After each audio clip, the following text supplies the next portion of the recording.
everyone, welcome to the next day's lecture. Hope you all are doing fine at your homes. Okay, so since several days we have started with online lectures. If you are missing any lecture, please try to see it the next day. Okay, view it the next day and save all the links of all the lectures, all the videos, because it is very important for you to save the links of all the lectures if you want to view it again. Okay, so yesterday's homework, there were two questions. First was Darwin's theory. Okay, to write a note on Darwin's theory of evolution, page number 7. While explaining the concept, in the last paragraph you may see, while explaining the concept, Darwin says that all the organisms reproduce prolifically.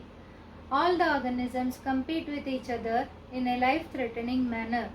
In this competition, only those organisms sustain which show the modifications essential for winning the competition. However, besides this, natural selection also plays important role, because nature selects only those organisms which are fit to live and the rest perish. Perish means die. Sustaining and selected organisms can perform reproduction and thereby give rise to new species with their own specific characters. Okay, you have to write till here.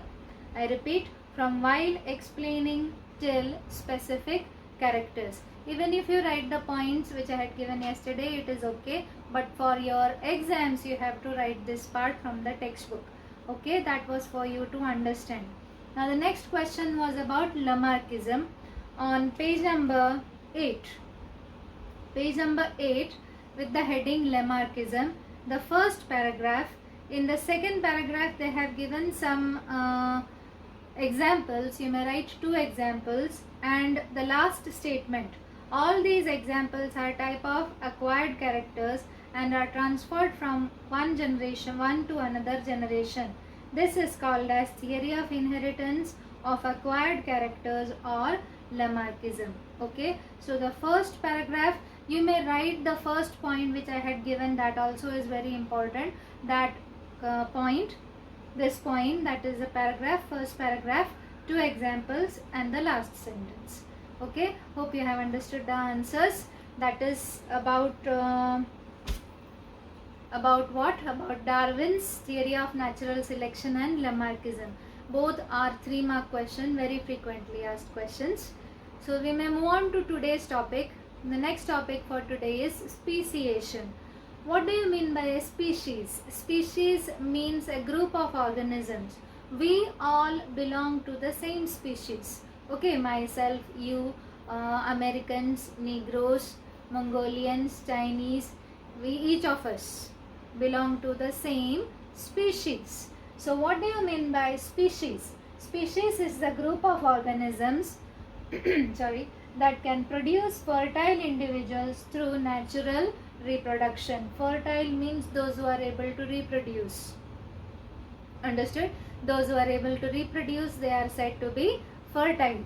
Now species is the group of organisms that can produce fertile individuals through natural reproduction. So those organisms which are able to reproduce naturally and to survive in a particular given environment, that is said to be a species. Now formation of new species, that is called as speciation. What is speciation? Formation of a new species. So there are too many different number of species on the surface of the earth. How all these species are formed? They are evolved one after the other. So there are several theories. We have studied some theories, okay, that one organism evolved from the other. Okay, so formation of a new species, that is called as speciation.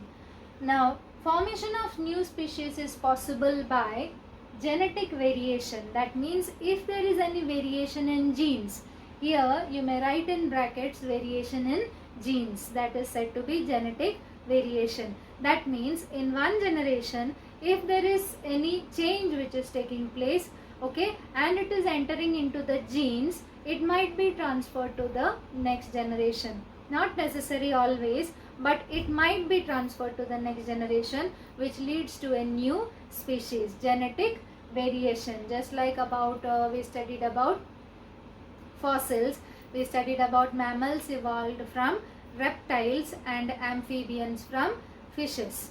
Understood? So there are evidences about this. So genetic variation might lead to species formation of a new species.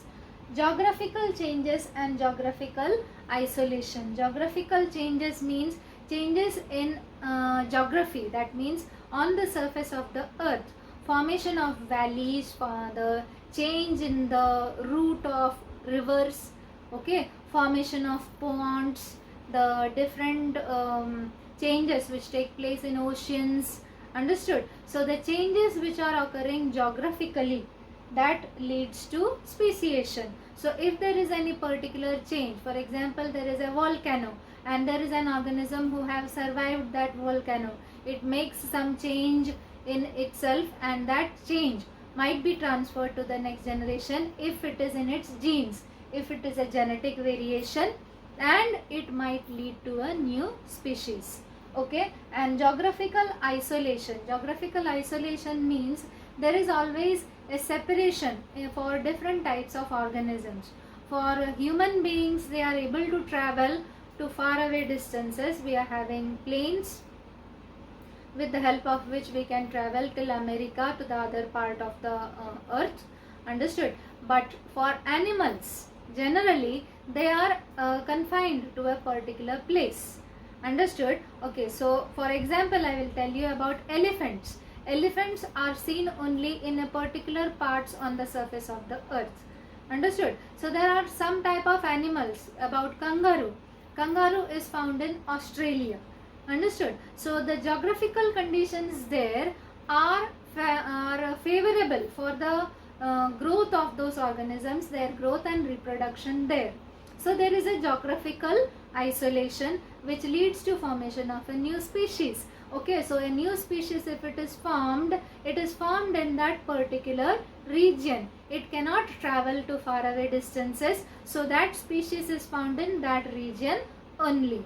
Now the next is reproductive changes. The changes which animals bring about in reproduction, and reproductive isolation. Now what do you mean by reproductive isolation? Cats may always mate with cats only. Dogs always mate with dogs only. Understood? Cats never mate with dogs.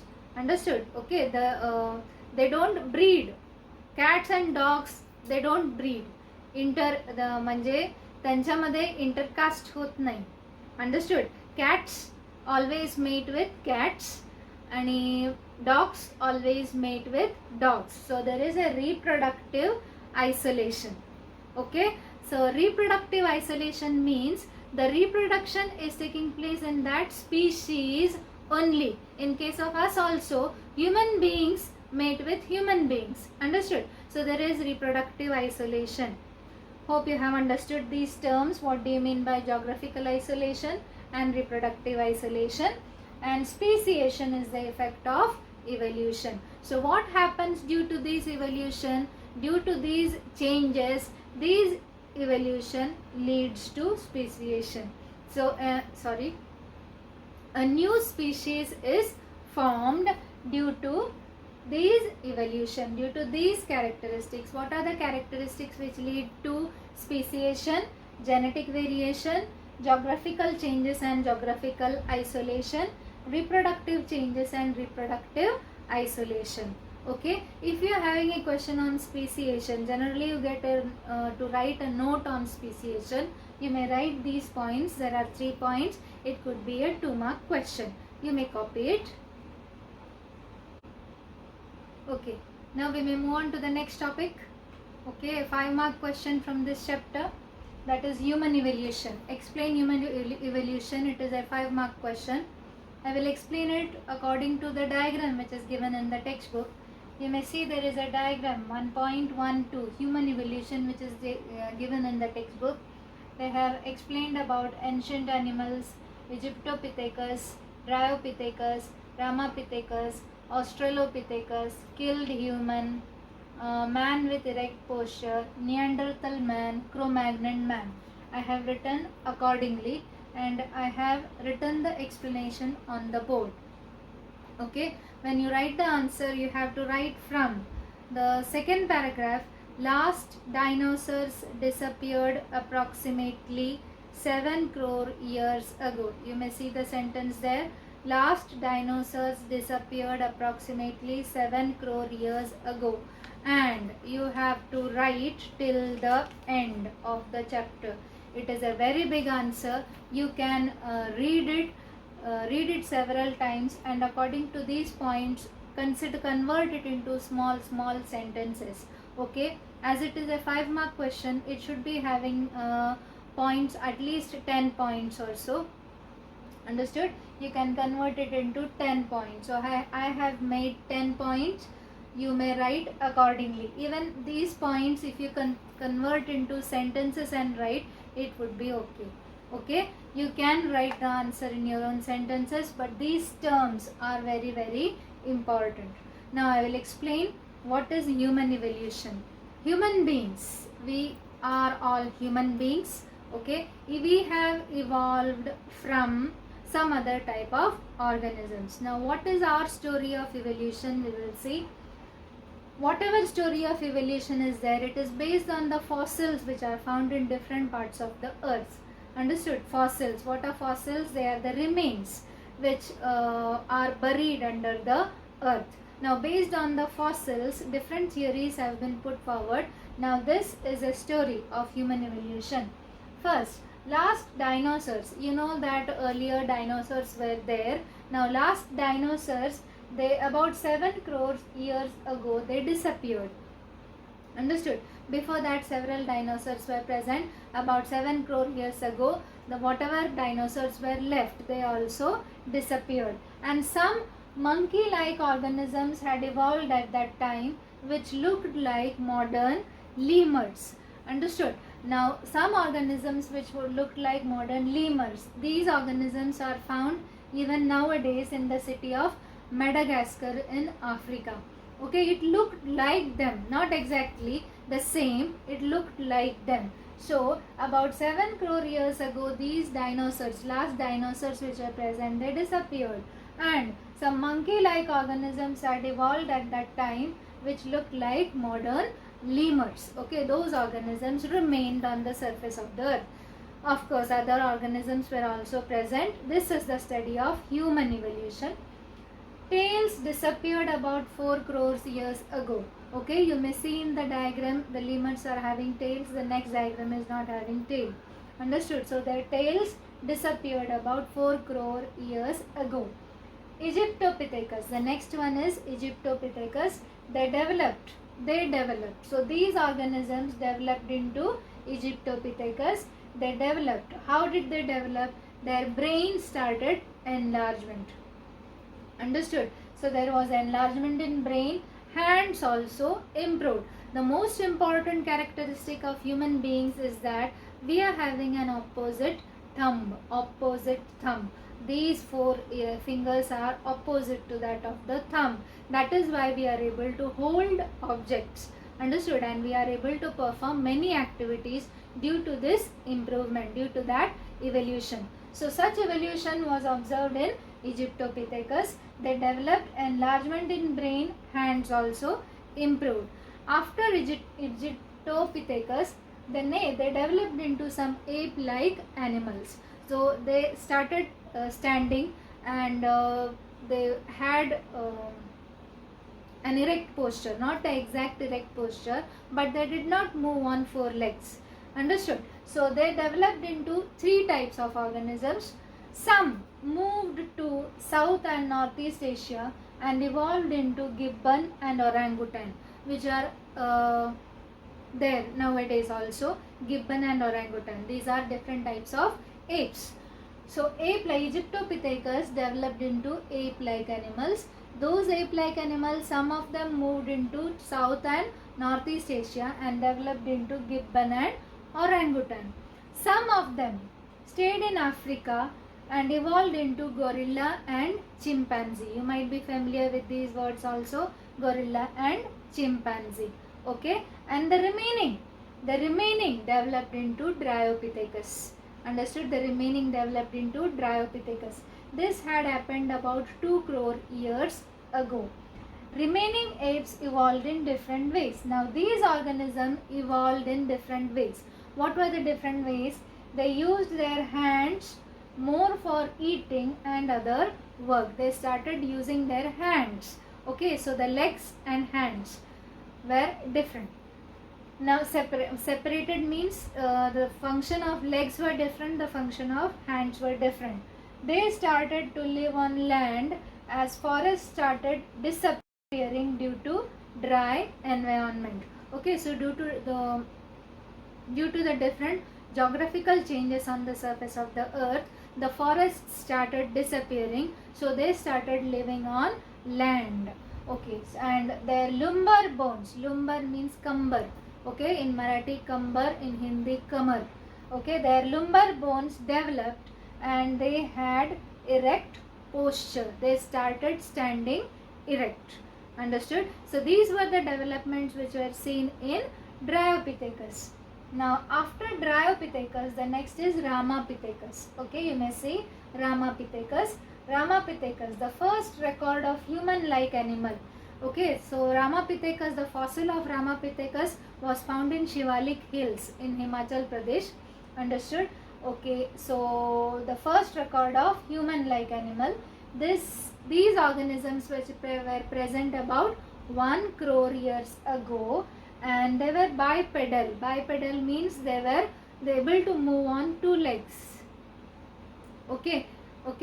So poda means feet, 2 feet. That is bipedal, and they ate fruits. So this was the information about Ramapithecus.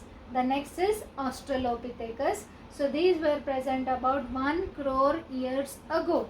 After about 50 lakh years or 60 lakh years, that means about 40 lakh years before, in Africa they developed. That means their fossils are found mainly in Africa. They were hunters. Okay, some of the activities we can study from the fossils. So they were basically hunters, and they are considered to be the ancestors of prehistoric man. And 600 cc means their cranial cavity. Cranial cavity means the size of the brain. Understood? The size of the brain, the cavity inside, that was about 600 cc big. Understood? The volume was about 600 cc. That means their brain was smaller compared to that of us. Next, Australopithecus. Next is skilled human. Now these organisms which were found about 40 lakh years ago, after about 20 lakh years, these fossils are found. The fossils of skilled human. Skilled human, the fossils are seen about 20 lakh years ago. Their age is of 20 lakh years, and their brain was about 650 to 800 cc. Here you may see it is 600 cc. Here you may see it is 650 to 800 cc. Now this information is not given in the textbook. It is for you to understand. You don't have to write it in your answers. Now 650 to 800 cc. They started constructing tools, and they were also hunters. Okay. Now the next is about erect humans. Erect means completely straight.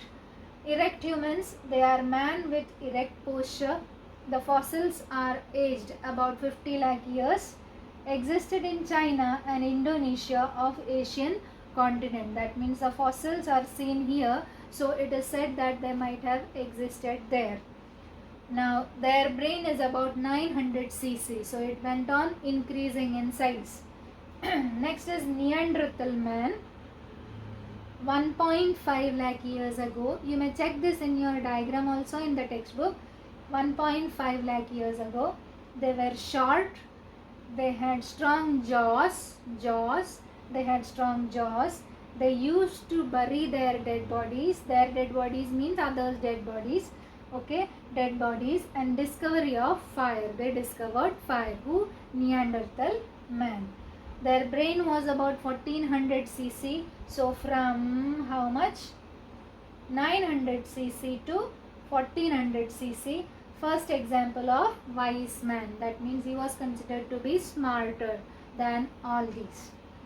Next, Cro-Magnon man. They are direct ancestors of modern man. So they could be considered to be similar to that of modern man. Who? Cro-Magnon man. The direct ancestor of modern man. Number of years about 50,000 years ago. They were tall and erect. These people were short. Understood? The Neanderthal man were short, but their height increased due to evolution. Cro-Magnon man were comparatively tall and erect. They were cave dwellers. Dwellers means where they stay. Understood? Cave dwellers. That means they used to stay in caves. Carnivorous. Carnivorous which eat animals, non-veg, non-vegetarian. They are said to be carnivorous. They were carnivorous and they made tools. Their brain was about 1600 cc. They had 1400 cc and here it is 1600 cc, and it is considered to be the member of class wise man. Okay, nowadays it is our immediate ancestor. The fossil is found about, the age is about 50,000 years back. Okay, so this is about Cro-Magnon man. Then the modern man. Our brain is about 1460 to 1500 or 1300. Einstein's brain, it was found about 1300 cc. Okay, now this here you may see for Neanderthal man it was 1400, next it was 1600, next it is 1460. Now why it has reduced, it is still being studied. Understood? There is no information about that. About 10,000 years ago, and they started practicing agriculture, rear the cattle. Rear means grow, palne. Okay, rear the cattle. Herds means groups, cattle in groups, and established cities. Okay, so they started development. 5,000 years ago, modern science emerged. Okay, so they started studying about science. 200 years ago, industrial society was established. So about 200 years ago, industries started. So this is the story of evolution of human beings, and now we have reached at this position now with so much industries, with so much pollution and everything, and it is said that we have destroyed the earth. Understood? But we might find some ways to improve ourselves. Okay, so this is about human evolution. I repeat, first about last dinosaurs. 7 crore years ago they had disappeared. Monkey-like organisms had evolved at that time, which are similar to lemurs, which are still present. Those monkey-like organisms, their tails disappeared and they developed into organisms called as Egyptopithecus, which had an enlarged brain and their hands also improved. They developed into ape-like animals. Those ape-like animals, they separated into 3. Some ape-like animals went to South and Northeast Asia and developed into gibbon and orangutan. Some animals stayed in Africa and developed into gorilla and chimpanzees. Some developed into Dryopithecus about 2 crore years ago. These remaining apes, they used their hands for eating and other work. They started to live on land and their lumbar bones developed and they had an erect posture. So they developed more and they led towards the formation of human beings. Next is Ramapithecus, the fossil Ramapithecus, first record of human-like animal. It is about 1 crore years ago. They were bipedal, that means they moved on 2 legs and ate fruits. Australopithecus, about 40 lakh years before. They developed in Africa. They were hunters. These are the ancestors of prehistoric man, and their brain was about 600 cc. Skilled human, 20 lakh years ago. Their brain was about 650 to 800 cc. They used to construct tools for hunting, and they were hunters. Erect humans, their brain was about 900 cc. They were men with erect posture about 50 lakh years before. They existed in China and Indonesia of Asian continent.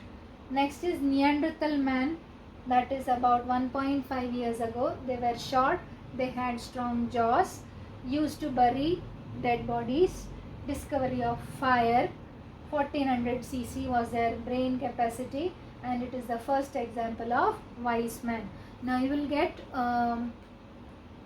objective questions on ancestors of prehistoric man. What were they? That is called as Australopithecus. First example of wise man is Neanderthal man, and direct ancestor of modern man is Cro-Magnon man. You could get objective questions like that. Now Cro-Magnon man was tall and erect. They were cave dwellers, they were carnivorous, they made tools, their brain is about 1600 cc. They are considered to be member of class wise man. That is, their scientific name is Homo sapiens. Next is modern man, 1460 cc. That means their brain size went on increasing, but their brain size is lesser compared to that of Cro-Magnon man. About 10,000 years ago, started practicing agriculture, reared the cattle, herds, and established cities. 5,000 years ago, modern science had emerged. 200 years ago, industrial society was established, and now we have reached the present stage. This is about the evolution of human beings. Now the scientific name of human beings is Homo sapiens sapiens. We write it two types, Homo sapiens sapiens. This was only once Homo sapiens. Okay, understood the difference? So some part of these are there in the syllabus, but whatever is there in your textbook, that is only expected in your answers. So you may prepare your own answer with the help of these points. Okay, for the 5-mark question, explain human evolution. Okay, you may copy it. Now this is the homework. Write a note on speciation and explain human evolution. So we have finished with the chapter. Okay, first chapter, heredity and evolution. Understood the chapter? It is comparatively an easier chapter. Now we will go through the exercise on page number 10. Exercise. First question, complete the following diagram. This is a very important question. This chart is generally asked in most of the schools. You may see here you have to write the term paleontological. Here you have to write the term embryological. There are 6 types of evidences. Any of the 6 you may write, but they have already written morphological and similarities in bone structure, that is anatomical. So you cannot write morphological, you cannot write anatomical. The other you may write like vestigial organs, paleontological evidence, embryological, connecting links, etc. The next question you may refer to notes. Third question also you may refer to notes, but you may write the answers in your textbook. You go through the notes and solve the exercise. You don't have to write it in your notebook. Okay, you have to just go through it and write the answers for objectives in your textbook with a pencil. Okay, and write short notes, define heredity, define vestigial organs. All the answers are given in the notes. Okay, you may only do the homework which I give. Okay, now we have finished with first chapter of science 2. Next I will be taking the first chapter of science 1. Understood? Hope you have understood all the part of science 2 and science 1 also. If you are having any doubts, you may ask. I have given you my number. Okay, thank you.